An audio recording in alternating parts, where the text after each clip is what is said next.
अस्सलाम वालेकुम। Welcome to Imrad. दोस्तों, बात हम आज़रबाईजान और आर्मीनिया के हवाले से करने वाले हैं और ये जो आज का टॉपिक है ये ना सिर्फ आज़रबाईजान और आर्मीनिया से रिलेटेड है बल्कि ये पाकिस्तान और इंडिया की डोमेन को भी टच करता है।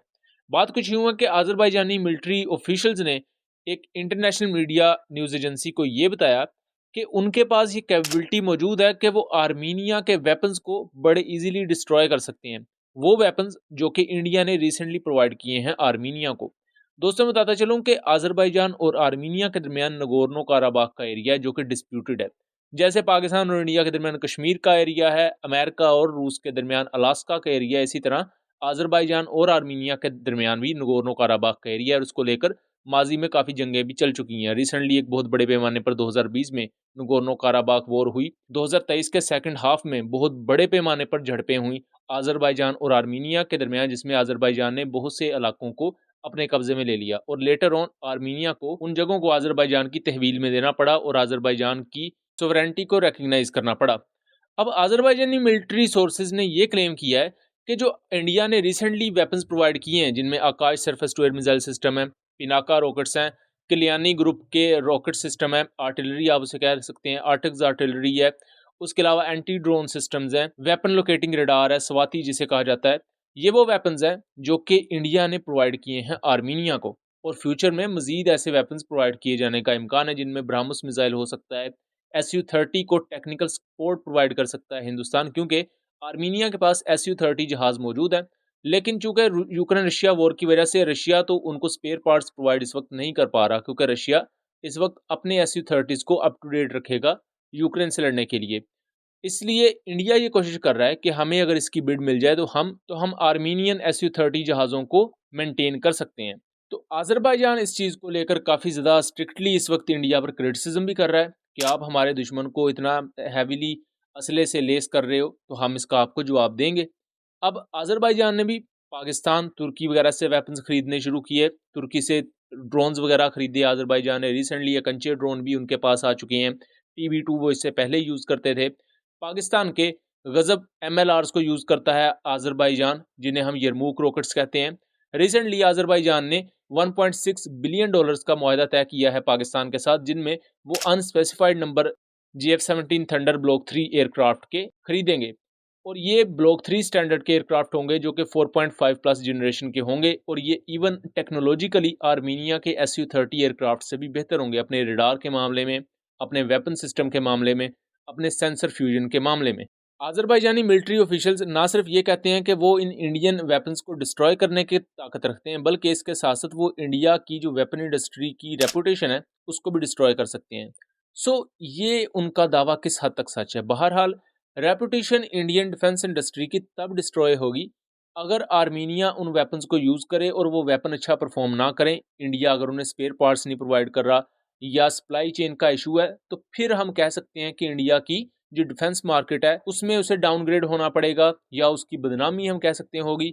लेकिन अगर आज़रबाईजान डायरेक्टली वेपन डिस्ट्रॉय करता है किसी भी जंग की सूरत में या कॉन्फ्लिक्ट की सूरत में, तो वो डायरेक्ट बदनामी नहीं होती, क्योंकि हमने रिसेंटली कॉन्फ्लिक्ट्स में देखा हुआ है कि बड़े बड़े वेपन्स डिस्ट्रॉय हमने होते देखे हैं। रेड सी में देखें तो इतने इतने बेहतर एयर डिफेंस सिस्टम्स को हमने देखा है कि वो भी हाउसी मिसाइल्स को कई मुकामात पर रोक नहीं पाए। उसके अलावा हमने इजरायली सर्वेलेंस सिस्टम की नाकामी देखी हुई है। इसे आप वेपन सिस्टम में ग्लिचेस ज़रूर आते हैं, एक हद तक आप इसे नाकामी भी कह सकते हैं, लेकिन इस बेस पर कहना कि वो कंपनी बिल्कुल बदनाम हो जाएगी, ऐसा कुछ भी नहीं होता। लेकिन हाँ, इंडियन डिफेंस इंडस्ट्री बिल्कुल डाउनग्रेड हो सकती है अगर आर्मीनिया की आज़रबाईजान के साथ जंग हो और आर्मीनिया इंडियन वेपन्स को यूज़ ना करे। और मैं मज़े की बात बताऊं, 2023 के सेकंड हाफ में जो बहुत बड़े पैमाने पर ये कई हफ्ते तक चला था आज़रबाईजान और आर्मीनिया के दरमियान जंग जैसी सिचुएशन, और उस दौरान हैरत अंगेज तौर पर आर्मीनिया ने इंडियन मेड वेपन्स को यूज़ ही नहीं किया, जबकि उसके मुकाबले में आज़रबाईजान ने पाकिस्तानी यरमूक रॉकेट्स को यूज़ किया और कई आर्मीनियन आर्टिलरी पीसेस को डिस्ट्रॉय किया, बहुत से टारगेट्स पर बॉम्बिंग की, टर्किश ड्रोन्स को यूज़ किया और उनके अलावा भी दूसरे जो उनके वेपन्स थे। लेकिन आर्मीनिया ने अपना पुराना सोवियत मेड असला ज़रूर यूज़ किया, लेकिन ना तो उन्होंने इंडियन आर्टक्स आर्टिलरी को यूज़ किया, ना उन्होंने इंडियन पनाका रॉकेट सिस्टम्स को यूज़ किया। उस पर हमने डिटेल वीडियो बनाई हुई है, उनका मैं लिंक डिस्क्रिप्शन में दे दूंगा, उन वीडियोज़ को ज़रूर देख लीजिएगा। तो उसके बाद इंटरनेशनल मीडिया में भी इस बात पर क्वेश्चंस उठे कि क्यों आर्मीनिया ने इंडियन वेपन्स को यूज़ नहीं किया, क्या वो इस काबिल नहीं थे कि उन्हें यूज़ ना किया जाए, या वो वेपन्स के सप्लाई चेन का मामला था, हालांकि वो रिसेंटली ही डिलीवर किए गए थे, ऐसा कोई मसला उन्हें दरपेश नहीं होना चाहिए। बट ये एक मिस्ट्री है, अभी तक मिस्ट्री है, ना इसका कभी इंडिया ने जवाब दिया और ना ही कभी आर्मीनिया ने जवाब दिया। और अज़रबैजान ये भी क्लेम करता है कि इंडिया ने जिस किस्म की वेपन्स भी प्रोवाइड किए हैं आर्मीनिया को, और जिस किस्म के वो करना चाहते हैं, हमारे पास उसका तमाम इंटेलिजेंस रिपोर्ट्स मौजूद हैं। तो हाँ, ये एक हद तक बात ठीक हो सकती है, बिकॉज मिलिट्रीज के पास इंटेलिजेंस रिपोर्ट्स होती हैं। अगर आर्मीनिया ने कोई नई चीज़ ली है तो अज़रबैजान के पास उसकी सुनगुन होगी, और इसी तरह अगर अज़रबैजान कोई चीज़ ले रहा है तो आर्मीनियन इंटेलिजेंस भी उसकी एक हद तक रिपोर्ट तो अपने पास रखेगी। लेकिन यहाँ अगर हम बात करें तो आर्मीनिया ने जो ज़्यादातर चीज़ें खरीदी हैं वो है ग्राउंड बेस्ड सिस्टम। आपके पास ग्राउंड पर ज़बरदस्त से ज़बरदस्त आर्टिलरी मौजूद है, तोप मौजूद है, टैंक मौजूद है, जो मर्जी मौजूद है, वट। अगर आपके पास एयर सपोर्ट नहीं है, आपकी एयरफोर्स आपके ज़मीनी वेपन्स को सपोर्ट नहीं फराम कर रही, तो दुश्मन की फ़ज़ाइया उन्हें बड़े आराम से डिस्ट्रॉय कर सकती है। और आपने अज़रबैजान आर्मीनिया जंग में अक्सर औकात बहुत सी वीडियोज़ में भी देखा होगा कि टर्किश TB2 ड्रोन्स ने मल्टीपल जगह पर इवन S-300 को डिस्ट्रॉय किया हुआ है, बहुत से आर्टिलरी पीसेस को डिस्ट्रॉय किया हुआ है। इसी तरह यरमूक रॉकेट्स ने बहुत से दूसरे टारगेट्स को बॉम्ब किया हुआ है।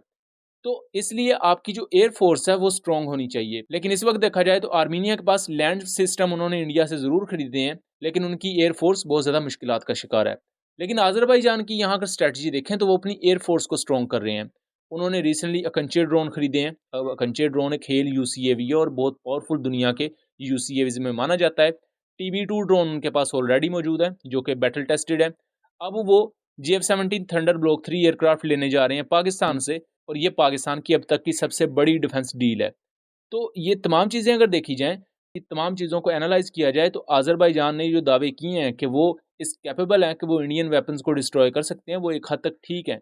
क्योंकि अज़रबैजान एक बेहतर स्ट्रैटेजी के साथ आगे चल रहा है। आने वाले वक़्त में उनके पास एक 4.5 प्लस जनरेशन का एयरक्राफ्ट होगा, जबकि उसके मुकाबले में आर्मीनिया के पास वही पुराने Su-30s होंगे, जो ना तो अपग्रेडेड हैं, बल्कि इवन वो फुली ऑपरेशनल भी नहीं है, उनकी मेंटेनेंस के बहुत से इश्यूज़ हैं। और जहाज़ में अगर मेंटेनेंस से रिलेटेड इशू हो तो उसे तो उल्टा उड़ाते हुए डर लगता है कि वो क्रैश ना कर जाए। लेकिन दूसरी तरफ आप खुद सोचें कि जब पूरे का पूरा एक स्क्वाड्रन JF-17 ब्लॉक 3 का एक मुल्क के पास मौजूद है, तो दुश्मन के पास जितनी भी ताकतवर तोप हो या जितना भी ताकतवर आर्टिलरी रॉकेट्स हों, वो उनको डिस्ट्रॉय करना कोई ऐसी बड़ी मुश्किल की बात नहीं होती। अगर आपके पास एसएल पोड है, long range stand of weapons हैं, तकबीर जैसे या अलबत्तार जैसे, तो वो चीज़ फिर बहुत ज़्यादा आसान हो जाती है दुश्मन के एयर डिफेंस सिस्टम को सप्रेस करना, दुश्मन के खिलाफ मुख्तलिफ डीप स्ट्राइक्स कंडक्ट करना। सो उम्मीद करता हूँ चीज़ें क्लियर रही होंगी। अगर आज की वीडियो इन्फॉर्मेटिव लगी हो तो इसे ज़्यादा से ज़्यादा शेयर कीजिएगा एंड चैनल को सब्सक्राइब कीजिएगा।